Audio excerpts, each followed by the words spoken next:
dans l'IA, si nous aussi on s'intéresse beaucoup, donc on peut faire une grande chose, on peut devenir des acteurs internationaux. Donc, à l'époque, on avait 10 000 habitants, alors qu'actuellement, on a déjà 60 millions d'habitants, toujours avec le même. La solution pour que l'Afrique ait l'accès. Bon, c'est un sujet sensible en fait actuellement. Après 60 ans d'indépendance, presque dans tous les pays d'Afrique. Les grands pays font recours aux renouvelables actuellement. Le Maroc, on a vu les grandes centrales solaires. Bonjour tout le monde. Aujourd'hui, on se retrouve à nouveau pour un nouvel épisode avec Kola Salima. Ok, je vais vous laisser de vous présenter. Merci Mohamed, merci pour l'invitation. C'est un plaisir de partager mon expérience avec vous ici. Donc, je m'appelle Kola Salim, je suis malgache, originaire de Madagascar. Donc, je suis ingénieure en énergie renouvelable et actuellement, je fais ma recherche en doctorat à l'université Bintufel Kilitra. D'accord. Et merci beaucoup aussi d'être là aujourd'hui. Donc, sans plus tarder, n'hésitez pas de vous abonner, liker et partager et mettre beaucoup de commentaires. Donc, on continue. Et est-ce que vous pouvez nous parler un peu de votre parcours scolaire? Oui, donc après mon baccalauréat, j'ai commencé mon parcours universitaire d'abord dans le génie civil. Je me suis spécialisée dans le bâtiment jusqu'en licence et puis après, je me suis convertie en énergie renouvelable en 4e année, 5e année et jusqu'à maintenant, je fais l'énergie. D'accord. Ok, mais pourquoi cette spécialité? Cette spécialité parce que déjà, l'énergie actuellement, c'est un métier d'avenir en fait. Travailler dans l'énergie, surtout le renouvelable. Tous les grands pays font recours aux renouvelables actuellement. Le Maroc, on a vu les grandes centrales solaires, les éoliennes que le Maroc ont fait. Et puis, je suis fascinée par l'énergie, donc je me suis aventurée. Ok. Mais pour les gens qui ne connaissent pas beaucoup dans l'énergie renouvelable, est-ce que vous pouvez nous expliquer brièvement c'est quoi l'énergie renouvelable? Bon, l'énergie renouvelable, qui dit renouvelable, c'est une source d'énergie inépuisable, comme le soleil, l'éolienne grâce au vent, la biomasse grâce aux déchets organiques, et puis il y a l'énergie marémotrice grâce à la mer. Donc ce sont des énergies naturelles qui ne s'épuisent pas. Le soleil, on a le soleil tous les jours en Afrique. Quand même. Ok, comment vous vous voyez dans l'avenir? Bon, dans l'avenir, je me vois docteur en énergie d'ici bientôt, Inch'Allah. Puis, j'aimerais continuer à travailler pour le développement énergétique en Afrique. Ok, d'accord. Et quand même, vous avez une très bonne carrière devant vous et qu'Allah nous confie une longue vie.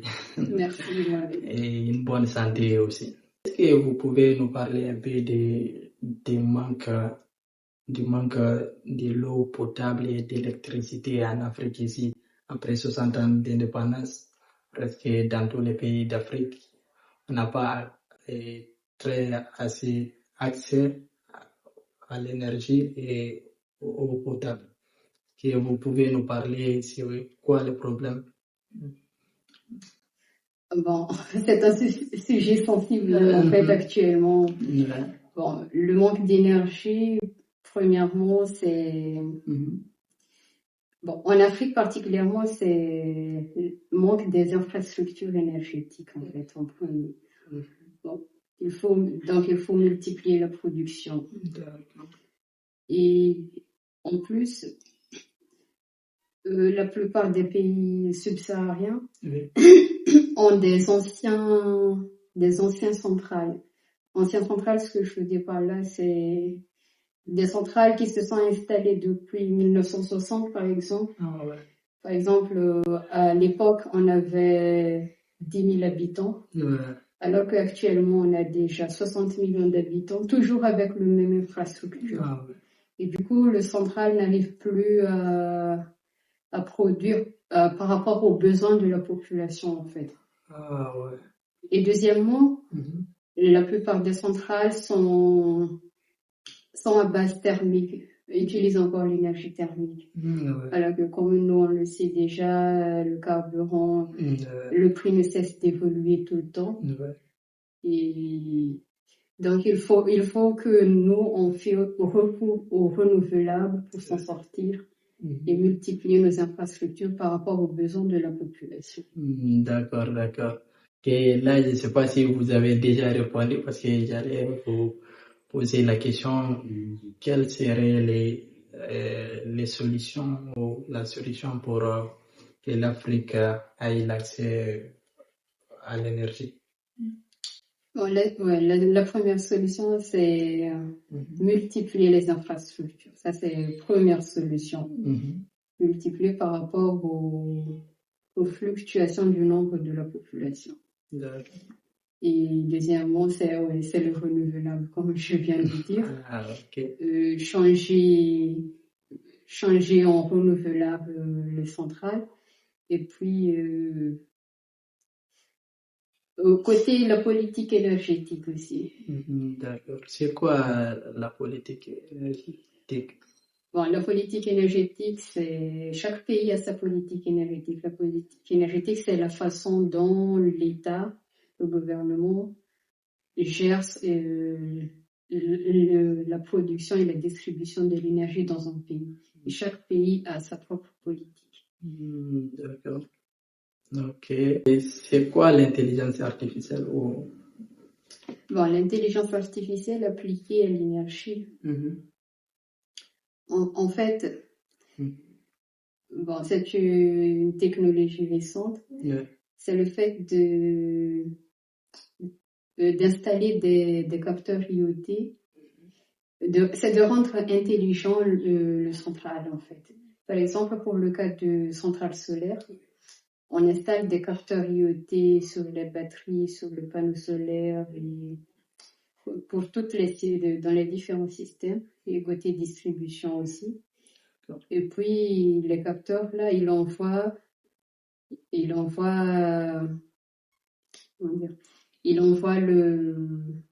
les données à l'IA, et c'est l'IA qui traite les données automatiquement. Et du coup, les opérateurs énergétiques, ils peuvent suivre la consommation à temps réel, et les utilisateurs aussi peuvent suivre leur consommation, et ça implique la gestion de l'énergie, de la maintenance, prévention de la maintenance, optimisation de production. Donc, l'énergie intelligente, voilà, la gestion énergétique intelligente, ça facilite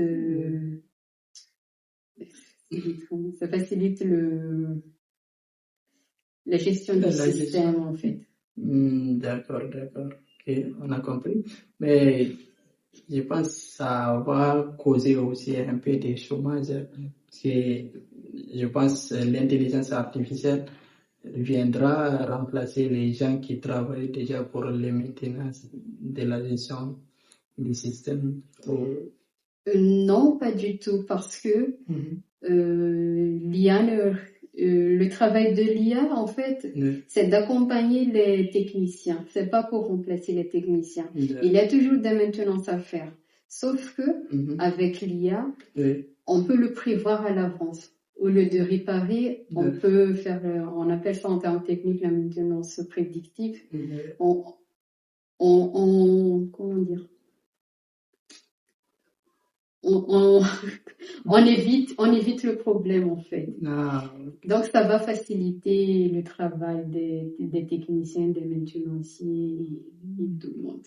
Ah, d'accord. C'est un profit, c'est un avantage. Voilà, Ah, c'est un avantage hmm, que les techniciens ont. d'accord. C'est là, c'est l'IA maintenant, c'est à la mode, donc tout le monde en parle. Et beaucoup de gens aussi pensent que l'IA va nous remplacer.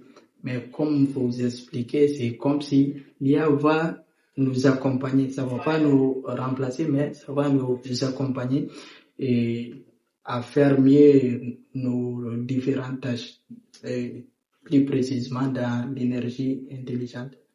Voilà, tout à fait. Ah, d'accord. Ok. Mais quels seront les rôles de l'intelligence artificielle pour le développement de notre continent? Bon, moi, je vais toujours parler côté l'IA. Ah, Non, côté énergie, pardon. d'accord. Voilà. Donc, le rôle de l'IA, bon, si on parle du côté énergétique, donc, bon, la gestion énergétique intelligente, ça nous ramène au développement, hein. Ouais. Parce que déjà, je prends un exemple. D'accord. Pour une centrale intelligente, on peut prévoir déjà le météo, Oui. par exemple. On peut savoir déjà, il va pleuvoir demain, s'il a du soleil demain ou pas. On peut connaître ça à l'avance. Et du coup, donc ça nous développe de plus en plus la rapidité en fait du système. Et du coup, ça nous ramène au développement. Ah, d'accord. Ok, on comprend. Et quand même, en Afrique, notre grand problème, parmi les grands problèmes ici en Afrique, c'est le manque d'énergie.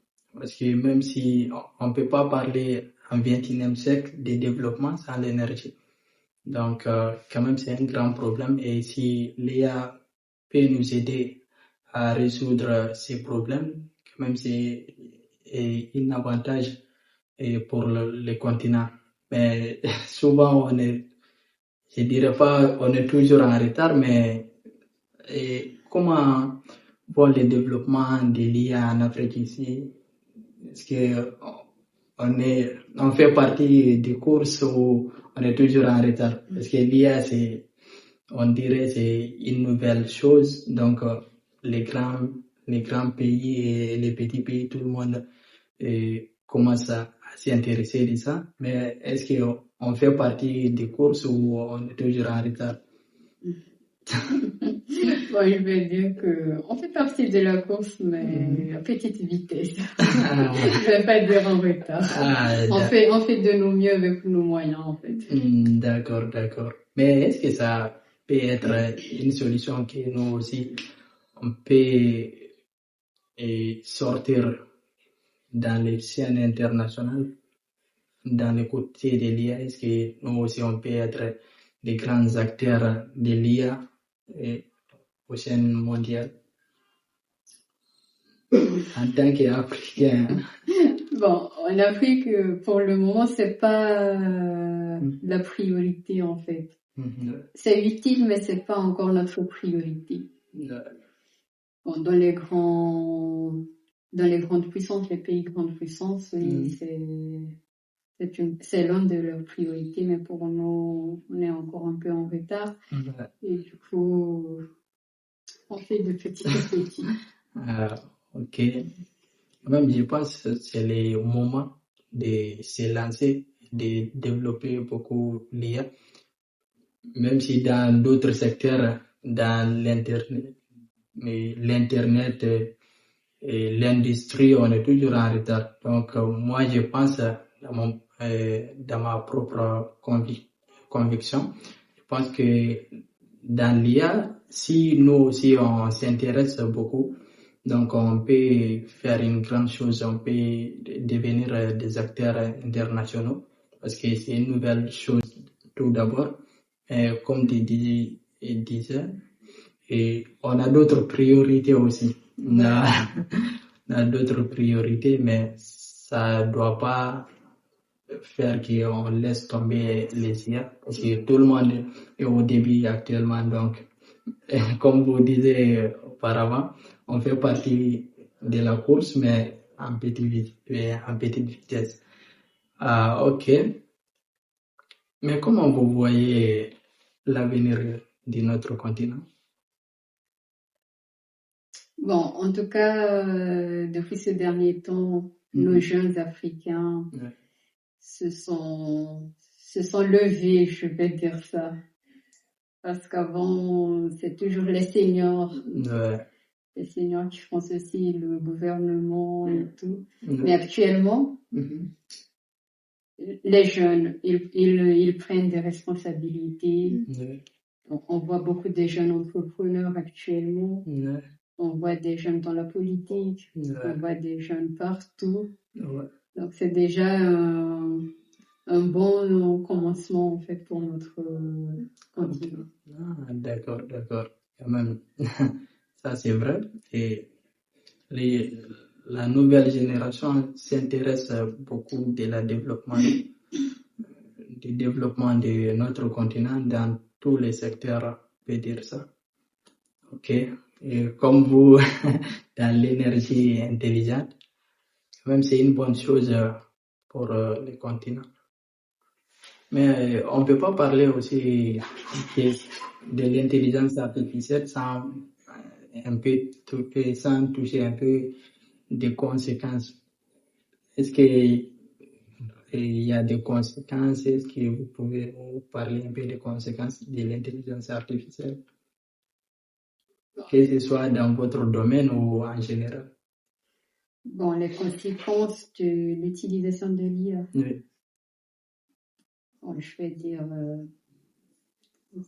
conséquences négatives ou parce qu'il y a Ah oui, négatif. ou positif. Oui. Parce que les positifs, on a déjà parlé des conséquences positives.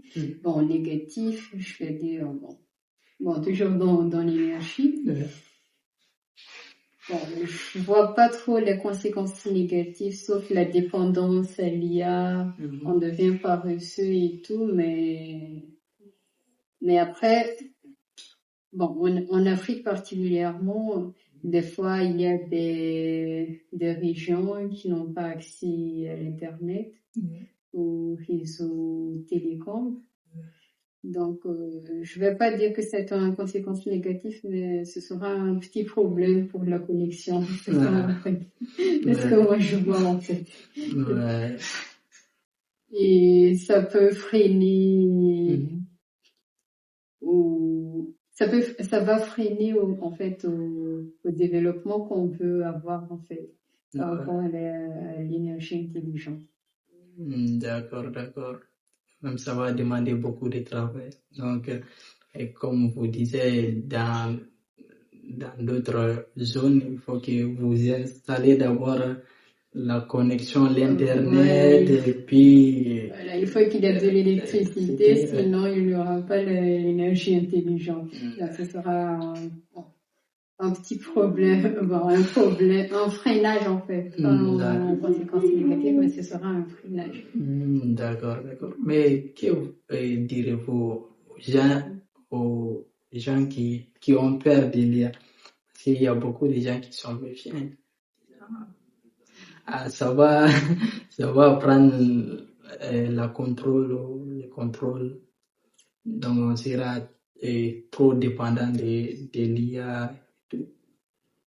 Bon, actuellement, en fait, nous, on vit avec l'IA. L'IA nous accompagne dans les transports, dans nos études, dans le travail, dans les cafés et tout.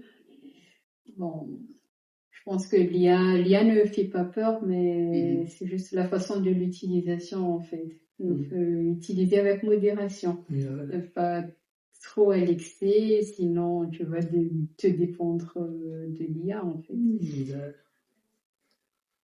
Ah, ok. Quand même, ça, c'est intelligent.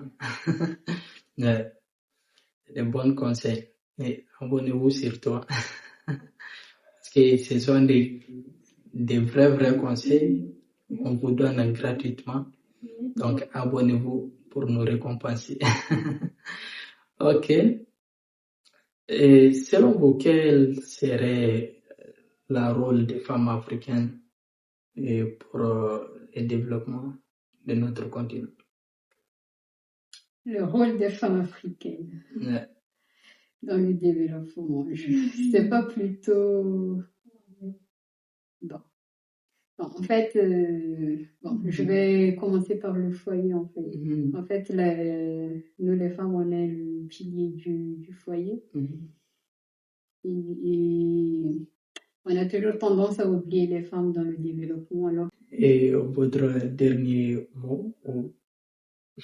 mon dernier mot, c'est merci pour l'invitation. Ok, avec plaisir. Veuillez abonner à la chaîne YouTube de Mohamed Ali. Donc, Ok, merci. au revoir, ciao, ciao. Ok, on répète ensemble. L'avenir du continent, c'est nous. L'avenir du continent, c'est nous.